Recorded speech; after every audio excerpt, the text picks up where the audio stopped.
मराठा समाजाला आरक्षण देण्यात यावे, मात्र ओबीसी आरक्षणाला धक्का लावू नका आणि ओबीसीच्या जातनिहाय जनगणना करण्यात यावी, अशी मागणी करिता ओबीसी महासंघ व अतल्प समाज संघटनेच्या वतीने गुरुवार 7 डिसेंबर रोजी काढण्यात आलेला सकल ओबीसी महामोर्चा जिल्हाधिकारी कार्यालयासमोर धडकला। मागण्याचे निवेदन जिल्हाधिकारी मार्फत मुख्यमंत्र्यांना सादर करण्यात आले। ओबीसीच्या मागण्याकडे सरकारचे लक्ष वेधण्यासाठी ओबीसी महासंघ महाराष्ट्र प्रदेश व अतल्प समाज संघटनेच्या वतीने सकल ओबीसी महामोर्चा करण्यात आला। ओबीसी मधील विविध समाज संघटनांना सोबत घेऊन अकोला क्रिकेट क्लब मैदानाजवळून काढण्यात आलेला महामोर्चाला जिल्हाधिकारी कार्यालयासमोर धडकला। ओबीसींनी एकत्र येण्याची गरज अंजलीताई आंबेडकर यांनी यावेळी सांगितले। ओबीसीची जातनिहाय जनगणना झालीच पाहिजे असे सांगत वेगवेगळ्या जातीमधील घटकांनी ओबीसी म्हणून एकत्र येण्याची गरज आहे, असे आवाहन वंचित बहुजन आघाडीचे राष्ट्रीय नेता अंजलीताई आंबेडकर यांनी यावेळी केले। आरक्षण टिकवण्यासाठी ओबीसींनी एकत्र येऊन राजकीय ताकद वाढविणे गरजेचे आहे। त्या दृष्टीने पुढच्या काळात जिद्दीने प्रयत्नांची आवश्यकता असल्याचेही त्यांनी सांगितले। जय संविधान, जय ओबीसी। अकोला जिल्ह्यातील सर्व ओबीसी मंडळी इथं आज जमा आहे आणि आम्ही हे कलेक्टरला निवेदन देतोय की ओबीसीची जातनिहाय जनगणना झाली पाहिजे आणि हे ओबीसीचा आरक्षणाला कुठेही धक्का लागता कामा नये। सोबतच जे सरकार खाजगीकरण करते शिक्षणाचं आणि कंत्राटीकरण करते नोकऱ्यांचं, हे कुठेतरी थांबलं पाहिजे आणि संविधानाच्या अनुसार 340 आर्टिकलनुसार जे ओबीसीला आरक्षण आहे ते अबाधित राहिलं पाहिजे आणि याच्यामध्ये कोणाचाही वाटा येऊ नये हा आमचा म्हणजे मागणी आहे। जय संविधान, जय ओबीसी। आरक्षणवादी कार्यकर्ते आहे आणि म्हणून आज इथे तुमच्याबरोबर उभे आहे। मला असं वाटतं की आपण जेव्हा आरक्षणाच्या मुद्द्यावरती आत्ता थोडेसे संवेदनशील झालो, पहिल्यांदाच जरा थोडेसे जागरूक झालेले मला गेल्या अनेक वर्षांमध्ये दिसत आहेत, त्यावेळेला थोडासा आपल्या आरक्षणाचा इतिहास पण समजून घेतला पाहिजे। घाबरू नका, मी प्राध्यापक असते तरी 45 मिनिटं बोलणार नाही आहे, पण तरी सुद्धा आपल्या वाटचालीचं भान आपण त्याच्यामध्ये ठेवलं पाहिजे, त्याशिवाय आपल्याला आपला वर्तमान घडवता येणार नाही, हे त्यातलं वास्तव आहे। आरक्षणाच्या संकल्पनेची पहिल्यांदी जी सुरुवात केली ती आरक्षण न वापरता सुद्धा सुरुवात केली ती ज्योतिबा फुलेंनी केली आणि त्यांच्या शेतकऱ्यांच्या असूलमध्ये त्यांनी खूप ठामपणाने महाराष्ट्रातला किंवा देशातला शेतकरी, देशातला कास्तकार टिकवायचा असेल तर त्याला काहीतरी संरक्षण मिळालं पाहिजे अशा पद्धतीची मांडणी त्याच्यामध्ये केली होती। त्याला आशय कर्जबाजारी होण्याचा पण होता, सावकारांच्या पिळवणुकीचा पण होता आणि शेतीमालाला बाजारभाव किंवा शेती सुरक्षित नसल्याचा पण होता। आता आपण ज्या भाषेमध्ये मांडणी करतो त्यावेळेला मांडणीची भाषा वेगळी होती, पण तुम्ही जर शेतकऱ्यांचे असून वाचलं तर तुमच्या लक्षात येईल की आरक्षणाच्या विचाराची बीज पहिल्यांदी ज्योतिबा फुलेंनी याच्यामध्ये पडली, ज्यांचा आदर्श घेऊनच आज इथल्या ओबीसी समाजाला पुढे जाण्याची गरज आहे।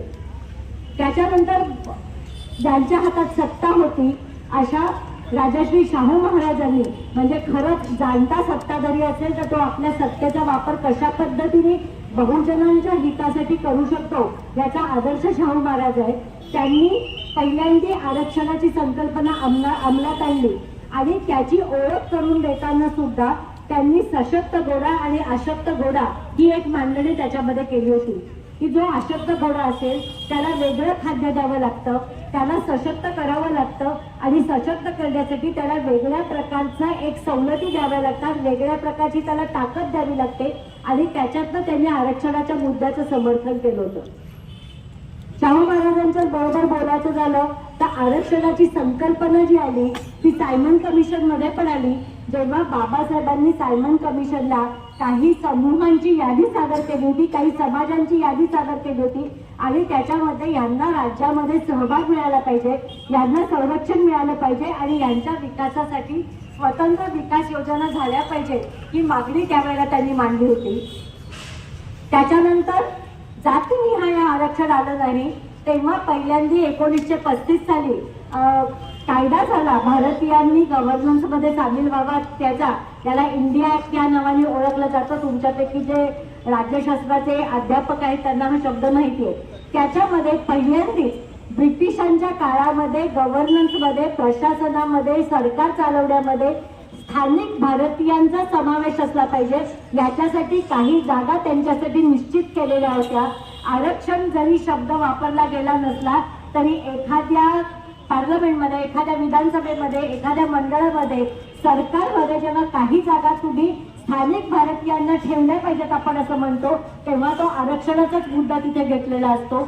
आणि त्याच्यानंतर बाबासाहेबांनी ती मांडकी आणखी दृश्य स्वरूपात मध्ये आणली आणि संविधान एकतर त्या मागणीचा सगळा पाया की जे घटक वंचित आहेत त्या वंचित घटकांना झुकतं माप द्यावं लागेल, त्यांना जास्ती पाठिंबा द्यावा लागेल आणि त्यांना बरोबरीने आणण्यासाठी त्यांच्यासाठी काही वेगळ्या सवलती द्याव्या लागतील, ही संकल्पना त्यांनी संविधानामध्ये रुजवली. आणि त्याच्याच बरोबर त्यांनी त्याच्यामध्ये याद्या दिल्या. आपल्या सगळ्यांना माहिती आहे शेड्यूल कास्टची एक यादी आहे, शेड्यूल ट्राईब्सची एक यादी आहे आणि त्यांनी एक वेगळी इतर मागासवर्गीय बॅकवर्ड क्लास या नावाने एक यादी दिलेली होती. त्यावेळेला अनेक मुद्द्यांवरती जे ते कायदा मंत्री असताना वादळ झालं, त्यातला एक मुद्दा हा आरक्षणाचा सुद्धा होता. आपण बोलत असताना आपण फक्त बाबासाहेबांनी कायदा मंत्री म्हणून हिंदू कोड बिलवरनं राजीनामा दिला एवढीच मागणी करतो, कारण स्त्रियांच्या चळवळीने तो मुद्दा खूप उचलून धरला होता. दुर्दैवाने तो ओबीसी संघटनांनी नाही उचलून धरला. पण आता आपल्याला जर समजा आरक्षण टिकवायचं असेल तर या मुद्द्याकडे परत वळावं लागेल. त्यांनी 3 मुद्द्यांवरला राजीनामा दिला होता. त्यातला एक हिंदू कोड बिल लागू करायला असलेला विरोध, दुसरा जो मुद्दा होता तो महत्वाचा मुद्दा त्यातला होता तो बॅकवर्ड क्लासच्या रिझर्वेशनचा होता आणि तिसरा जो मुद्दा होता तो फॉरेन पॉलिसीचा होता. बाकीचे 2 मुद्दे आपण सोडून देऊ, पण त्यावेळेला बॅकवर्ड क्लासला रिझर्वेशन देण्यावरनं जो गदारोळ झाला तो सुद्धा कायदा मंत्री म्हणून राजीनामा देण्याचा एक महत्वाचा मुद्दा होता. पण 340 जो घटनेतलं कलम आहे त्याच्यातनं त्यांनी बाबासाहेबांनी एक नेट मारून ठेवली आणि ती अशी मारून ठेवली की ह्या जी जातींच्या याद्या आहेत, अनुसूचित जाती, अनुसूचित जमाती आणि बॅकवर्ड क्लास या ज्या याद्या आहेत त्याच्यात सरकारला कमिशन घालून नवीन जातींची भर टाकता येईल, पण ज्या जाती आहेत त्यांना वगळता येणार नाही, ही एक मेक घालून ठेवली आणि आपल्याला कायमस्वरूपी आरक्षणासाठी एक संरक्षण देऊन ठेवलं. हा भाग आपण लक्षात ठेवला पाहिजे आणि आपल्याला आरक्षण टिकवायचं असेल तर हे मुद्दे वेगवेगळ्या पद्धतीने पोहोचवलं पाहिजे. त्याच्यानंतर सगळ्याच सरकारने त्याच्याकडे खूप दुर्लक्ष करत गेलं. 1990च्या आसपास एक नवीन आंदोलन पुन्हा ओबीसीच्या संदर्भातलं उभं राहिलं, ज्याच्यामध्ये मंडळ आयोगाच्या अंमलबजावणीची मुद्दा होता. माझ्या नक्की नावं लक्षात नाही, पण यूपीमध्ये नरेंद्र यादव म्हणून एक होते, महाराष्ट्रामध्ये जनार्दन पाटील होते. अशा काहींनी ओबीसी आरक्षणाचा मुद्दा पुन्हा राजकीय पटलावरती, राजकीय ऐरणीवरती आणला होता. त्याच्या आधी जनता सरकार होतं, त्याच्यात मंडल आयोगाची स्थापना झाली. मंडल आयोगाचा सगळा विषय कुठल्याही सरकारने घेतला नाही. पण जेव्हा व्हीपी सिंग सरकारमध्ये आले तेव्हा व्हीपी सिंगांबरोबर व्हीपी सिंगांच्या सरकारला पाठिंबा देताना आणि त्यांच्या पक्षाला निवडणुकीमध्ये पाठिंबा देताना बाळासाहेबांनी 2 अटी ठेवल्या होत्या. त्याच्यातली एक अट होती नवबौद्धांना आरक्षण मिळालं पाहिजे, तोपर्यंत फक्त तुम्ही हिंदू महार लावत असला तरच आरक्षण होतं, धर्मांतर केलेल्यांना, धर्म स्वीकारलेल्यांना आरक्षण नव्हतं, ती एक अट होती. आणि दुसरी अट होती मंडल आयोग लागू करण्याची. आणि त्या अटीवरती आपण पक्षाला पाठिंबा दिला होता आणि व्हीपी सिंगांनी स्वतःच्या पंतप्रधानकीची किंमत देऊन मंडल आयोग लागू केला. आज आपण असं बघतोय की मंडल आयोग लागू केला त्यावेळेला मौन पाळणारे नेते अनेक पद्धतीने आक्रमक झालेले आहेत. त्या अनेक सरकारं येऊन गेली पण कोणीच ओबीसीच्या आरक्षणाबद्दल ठाम भूमिका घेतली नाही. आता जेव्हा एक 4-4, 5-5 लाखाचं आंदोलन होत आहेत, मोर्चे निघत आहेत आणि हे आपण गेले काही वर्ष बघतोय की काहीतरी निमित्त काढून मराठा आरक्षणाचा एक मुद्दा उभा केला जातो, एका समाजाविरुद्ध दुसरा समाज उभा केला जातो आणि ज्या एका गावामध्ये, ज्या एका समाजामध्ये आपण गुण्या गोविंदांनी राहतोय त्याच्यामध्ये प्रचंड तेढ निर्माण करण्याचा प्रयत्न केला जातो, हे आपण लक्षात ठेवलं पाहिजे. म्हणूनच आपण ज्या परिस्थितीत आहोत, आपण ज्या वंचित स्थितीमध्ये आहोत, त्या स्थितीत असताना आपल्याला जर आरक्षणाची गरज वाटत असेल तर मी हे शब्द खूप जबाबदारीने वापरते, कारण गरज वाटत असेल, पोटतिडीक असेल तरच आपण आपलं आरक्षण वाचवण्याच्या लढ्यामध्ये उतरू, नाहीतर चाललंय ते चालू द्या म्हणून आपण गप्प बसू. त्याचा विचार आपण इथे आता करण्याची गरज आहे. आणि म्हणूनच जे समूह आतापर्यंत आरक्षणाच्या बाजूने उभे राहिलेले आहेत त्या समूहांशी आपल्याला जोडून घ्यावं लागेल. बाळासाहेबांनी जरांगे पाटलांना त्यांचं उपोषण सोडण्याची विनंती केली. ती उपोषण सोडण्याची विनंती केली. गरीब मराठ्यांना, ज्याच्या बाबतीत आपण रयत मराठा हा शब्द वापरतो, त्यांना न्याय मिळाला पाहिजे, याला आमचा पाठिंबा आहे. हे सांगितल्यावरती खूप एक संभ्रम निर्माण केला गेला की बाळासाहेबांचा नक्की जरांगे पाटलांच्या सगळ्या मागण्यांना पाठिंबा आहे का. पण हे आपण अनेक ठिकाणी पुन्हा पुन्हा त्याच्यामध्ये जाहीर करतो आहोत की ज्यांना गरज आहे, जे जे वंचित आहेत, जे जे उपेक्षित आहेत, ज्यांच्या विकासाच्या संधी परिस्थितीमुळे नाकारल्या गेल्या आहेत, त्या सगळ्यांना आरक्षण मिळालं पाहिजे याच्यावर आमचा सगळ्यांचा विश्वास आहे. आणि ते आरक्षण त्यांना स्वतंत्र दुरुस्त्या करून दिलं गेलं पाहिजे. आहे त्यांच्या आरक्षणातला वाटा त्यांना मिळणार नाही. 27% मध्ये आपण त्यांना वाटा देणार नाही आहोत. ही भूमिका देऊ नये अशी आपली भूमिका आहे. हे आपण वारंवार त्याच्यामध्ये स्पष्ट केलेलं आहे. काल मी एका कार्यक्रमाला गेले होते, तिथे रोहिणी आयोगाचा विषय निघाला होता. मला आता कोणी सांगितलं तरी सांगितलं की तोही रोहिणी आरक्षणाचाही विषय आजही इथे उपस्थित झालेला आहे. मला असं वाटतं की प्रत्येक आरक्षित समाजामध्ये जे जे अधिक वंचित आहेत त्यांना प्राधान्य देण्याचा, त्यांना न्याय देण्याचा, त्यांना आपल्याबरोबर घेण्याचा ही एक वाट आपल्याला चोखाळावी लागेल. बहुजन हिताय बहुजन सुखाय याच मार्गाने आपल्याला पुढे जावं लागेल. पण जर रोहिणी आयोग लागू करायचा असेल तर त्याच्यासाठी पहिल्यांदा ओबीसीची जनगणना झाली पाहिजे. पण कुठलाही नवीन कायदा करायचा असेल, वर्गीकरण करायचं असेल तर आपल्या हातामध्ये त्याच्यामध्ये निश्चितपणे आकडेवारी लागते. आणि ती जोवर आकडेवारी येत नाही तोपर्यंत पुढच्या मागण्या निश्चित करणं हे खूप कठीण होऊन बसतं. त्यामुळे आपली पहिली मागणी ओबीसीची जनगणना झालीच पाहिजे आणि ती जातनिहाय झाली पाहिजे. हे सगळ्यात महत्त्वाची मागणी आहे आणि त्याला आज आपण पाठिंबा दिलाच पाहिजे.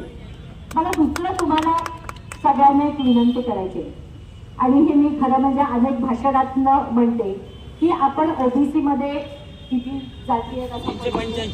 185 जाती आहेत. 385.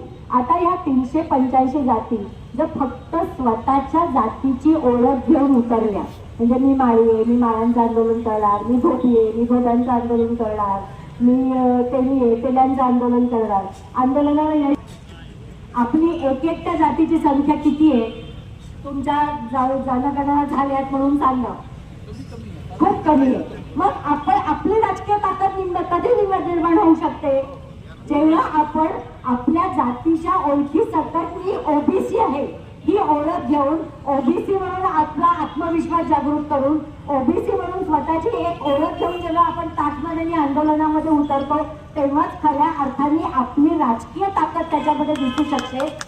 आणि त्याच्यामुळे आता ओबीसी म्हणून एकत्र येण्याची गरज निर्माण झालेली आहे. आणि त्याच्यामुळे जसं आपण शासनाकडे मागणी करतो आहोत की आम्हाला ओबीसीची जातवार जनगणना झाली पाहिजे, तशी आपण आपल्या समाजामध्ये सुद्धा ही मागणी केली पाहिजे. कारण राजकीय परिवर्तन किंवा सामाजिक परिवर्तन फक्त सरकारकडनं होत नसतं, ते जनरेट्यातनं होत असतं. आणि हा जनरेटा उभा करणं हे आपल्या सगळ्यांचं काम आहे.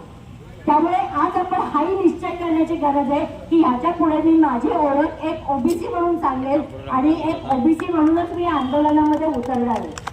हे एक महत्वाचं पाऊल झालं.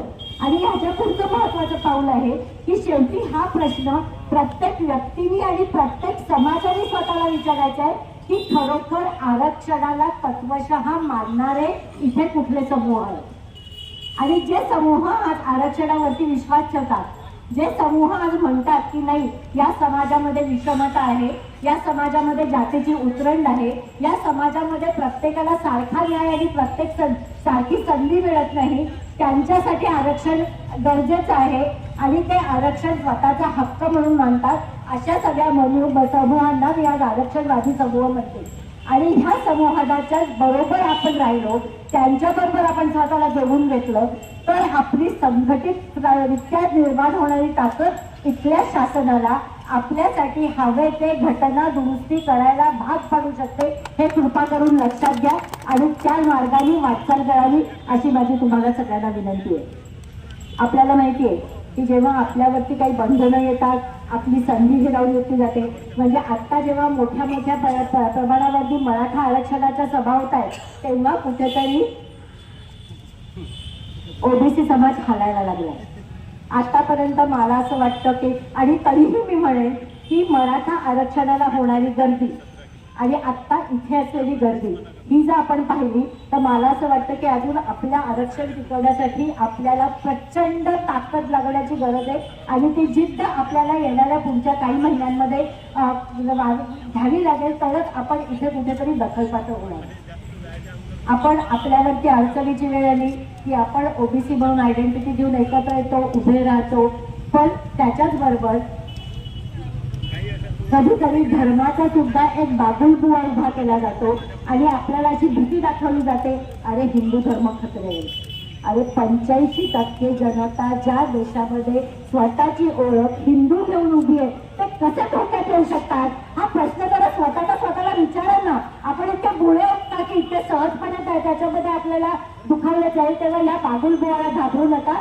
या धर्माच्या अपीलखाली तुमच्या स्वतःच्या रोजीरोटीचा प्रश्न, तुमच्या मुलांच्या शिक्षणाचा प्रश्न, तुमचा रोजगाराचा प्रश्न, तुमच्यासाठीचा स्कॉलरशिपचा प्रश्न आणि तुमच्यासाठीच्या निधीचा प्रश्न हा दाबून टाकला जातोय, हे लक्षात घ्या. धर्म आपल्या प्रत्येकाच्या आयुष्यामध्ये आवश्यक असतो. या देशातल्या कुठल्याच महामानवाने धर्म नाकारला नाही, पण कधीतरी सगळ्या समाजाने, ओबीसी समाजाने हाही प्रश्न विचारला की ज्योतिबा फुलेंना सत्य धर्माची निर्मिती का करावीशी वाटली, त्यांना नक्की काय खटकलं म्हणून समतेच्या पायावरच्या धर्माची निर्मिती करण्याची त्यांनी भाषा केली. बाबासाहेबांनी धम्म स्वीकारून त्यांचा मार्ग निवडला. त्यामुळे आपण स्वतःच्या व्यक्तिगत आयुष्यात, कुटुंबाच्या आयुष्यामध्ये, समाजात एकत्र येण्यासाठी, सणवार साजरे करण्यासाठी, सांस्कृतिक कार्यक्रमांसाठी कुठेच आपल्या माणसाच्या आयुष्यातलं धर्माचं स्थान नाकारत नाही आहोत. पण ते नाकारत नसताना त्या नावाखाली आपले हक्क जर डावलले जात असतील तर धर्म हा घरामध्ये सणवारांपुरती मर्यादित ठेवावा लागेल आणि राजकीय पातळीवरती आपल्या हक्कांचीच भाषा करावी लागेल. इतकं बोलून मी आपल्याला सांगते, आज या मोर्चाला संबोधित करायला मला आमंत्रण दिलं. याच्याबरोबर मी सकल ओबीसी महासंघाद्वारा आयोजित केलेल्या मोर्चाचे खूप खूप आभार मानते. जय भीम, जय ज्योती आणि पुन्हा एकदा सगळ्या महामानवांना माझं अभिवादन.